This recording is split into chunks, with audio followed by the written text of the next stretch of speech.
வியட்நாமில் நடைபெறவுள்ள உலகத் தமிழர் மாநாட்டில் 60க்கும் மேற்பட்ட நாடுகளைச் சேர்ந்த தமிழ் அறிஞர்கள் கலந்து கொண்டுள்ளனர். வியட்நாமில் வரும் 21, 22 ஆகிய தேதிகளில் 2வது உலகத் தமிழர் மாநாடு நடைபெறவுள்ளது. பன்னாட்டு தமிழர் நடுவம் திருக்கண்ணியாலச்சலம் தலைமையில் நடைபெறவுள்ள இந்த மாநாட்டில் ஏராளமான தமிழ் அறிஞர்கள், வரலாற்று ஆசிரியர்கள், அரசியல் தலைவர்கள், திரைப்பிரபலங்கள் மற்றும் வணிகர்கள் கலந்து கொள்ள உள்ளனர். இந்நிலையில் அரசியல் தலைவர்கள், கல்வியாளர்கள் உள்ளிட்ட பல்வேறு தரப்பினர் இந்த மாநாடு சிறப்பாக நடைபெற வேண்டும் என வாழ்த்து தெரிவித்துள்ளனர். இந்த மாநாடு வெற்றிகரமாக அமைய வேண்டும், சீரும் சிறப்புடனும் நடந்தேற வேண்டும். இம்மாநாட்டில் பங்கேற்கிற வாய்ப்பை எனக்கு மாநாட்டு ஒருங்கிணைப்பாளர்கள் வழங்கியுள்ளனர். நானும் அதில் பங்கேற்று உரையாற்ற இருக்கிறேன். 2 நாள் மாநாடுகள் முடிந்த பின்னர் 23ஆம் நாள் அங்குள்ள ஏற்கனவே நாடாண்ட நமது மாமன்னர்கள் வியட்நாமில் கட்டியுள்ள கோயில்கள், அருங்காட்சியகம், பண்டைய நகரங்கள், ஆதிச்சநல்லூரை போல அங்கே அமைக்கப்பட்டுள்ள முதுமக்கள் தாழி காட்சி கூடம் ஆகியவற்றையும் சுற்றி பார்க்கிற நிகழ்வுகள் ஒருங்கிணைக்கப்பட்டுள்ளன. எனவே இந்த மகத்தான மாநாட்டில், வரலாற்று சிறப்பு வாய்ந்த நிகழ்வில் தமிழ் உணர்வுள்ள, தமிழர் பற்றுள்ள, தமிழ் தேசிய ஈடுபாடுள்ள யாவரும் பங்கேற்று சிறப்பிக்க வேண்டும். இந்த வரலாற்று சிறப்பு வாய்ந்த மாநாடு வெற்றிகரமாக நடந்தேற விடுதலை சிறுத்தைகள் கட்சியின் சார்பில் எனது வாழ்த்துக்களை தெரிவித்துக் கொள்கிறேன். தமிழர்கள் உலகில் எங்கு வாழ்ந்தாலும் அந்த நாடுகளில் நல்லுறவை பேணுவதற்கும், உலகெங்கும் வாழும் தமிழர்களுக்கு தாயகம் துணை நிற்கும் என்ற அந்த உணர்வுபூர்வமான அந்த பிணைப்பை ஏற்படுத்துவதற்கும் இந்த 2ஆம் உலக தமிழர் மாநாடு அமைய வேண்டும் என நான் எண்ணுகின்றேன்.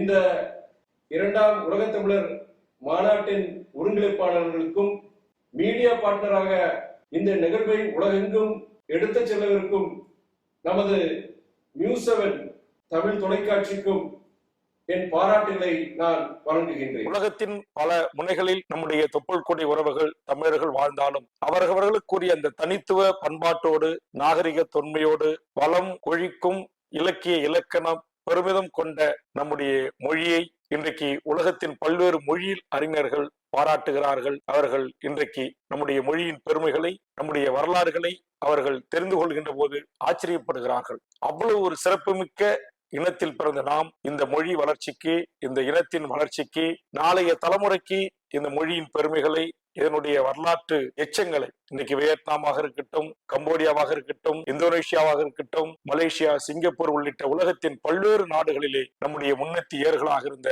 ராஜராஜ சோழனுடைய வாரிசாக இருந்த ராஜராஜ ராஜனும், நம்முடைய சோழ பேரரசும், தெற்காசியாவின் பல நாடுகளை ஆண்ட பெருமை கொண்ட ஒரு இனத்தின் வழித்தோன்றல்கள் என்கிற அந்த நெஞ்ச நிமிர்த்தி இந்த மாநாட்டில் பங்கெடுக்க நீங்கள் அனைவரும் கலந்து கொண்டு இந்த மாநாடு மாபெரும் ஒரு வெற்றி மாநாடாக அமைய நீங்கள் அனைவரும் உங்கள் பேர் ஆதரவை தந்து ஒவ்வொரு நாடுகளிலும் வாழ்கின்ற எமது தொப்புள் கொடி உறவுகளான உலக தமிழினம் ஒன்று கூட வேண்டும் என்ற வேண்டுகோளை நான் முன்வைக்கிறேன். 2018 கம்போடியாவில் முதல் உலக தமிழர் மாநாடு இந்த மாநாட்டு ஏற்பாளர்களால் நடத்தப்பட்டிருக்கு. அதன் பிறகு இன்னைக்கு வியட்நாமில், அதுவும் பிப்ரவரி 21, 22ஆம் தேதிகளில் டனாங் நகரத்தில் நடத்தப்படுகிற செய்தி உண்மையிலே எனக்கு மட்டும் இல்லை, 50,000 ஆண்டுகள் வரலாறு கொண்ட நம்மளுடைய தமிழ் இனத்தை, அதன் கலை, கலாச்சாரம், பண்பாடு, வரலாற்றை பெரிதும் போற்றி மகிழ்கின்ற ஒவ்வொரு தமிழனுக்கும் இது ஒரு இனிப்பான செய்தி. பெரிய மகிழ்ச்சி என்னன்னா, உலகெங்கிலும் இருக்கிற தமிழர்கள், உலகெங்கிலும் இருக்கிற தமிழ் பெருமக்கள், தொழிலதிபர்கள், தமிழ் சான்றோர்கள், இலக்கிய ஆர்வலர்கள், இலக்கிய ஆளுமைகள் என்று எல்லோரும் குழுமுகிற ஒரு மாபெரும் உலக தமிழர் மாநாட்டை டனாங் நகரிலே நடத்தவிருக்கிறார்கள். அதை உண்மையான தமிழ் பற்றோடு, உண்மையான தமிழ் வளர்ச்சியில் ஆர்வம் கொண்டவர்களால் நடத்தப்படுகின்ற அந்த நிகழ்வு மாபெரும் வெற்றி அடைய வேண்டும் என்று ஒரு தமிழ் கவிஞனாக நான் உள்ளார்ந்து வாழ்த்துகிறேன். வியட்நாம் என்பது ஒரு விவசாய நாடு. எங்கு பார்த்தாலும் வயல்வெளிகள், அவர்களெல்லாம் விவசாயி.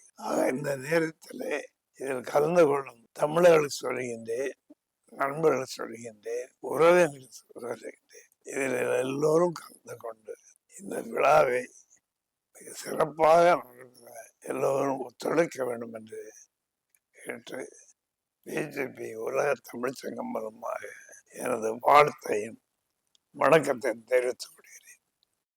ஒரு வாசகராக, ஒரு ரசிகராக சொல்லிக்கொள்வது, உலகம் யாவையும் தமிழ் பறந்து விரிய வேண்டும், அதன் மூலம் நம்முடைய தமிழ் கருத்துக்கள் எல்லாம் பரவ செய்ய வேண்டும் என்பதுதான் என்னுடைய ஆசை. நிச்சயம் இந்த வியட்நாம் தமிழ் சங்கம் நடத்தும் 2வது உலகத்தமிழ் மாநாடு உலக அளவில் பேசப்படும் என்பது மறுக்க முடியாத உண்மை.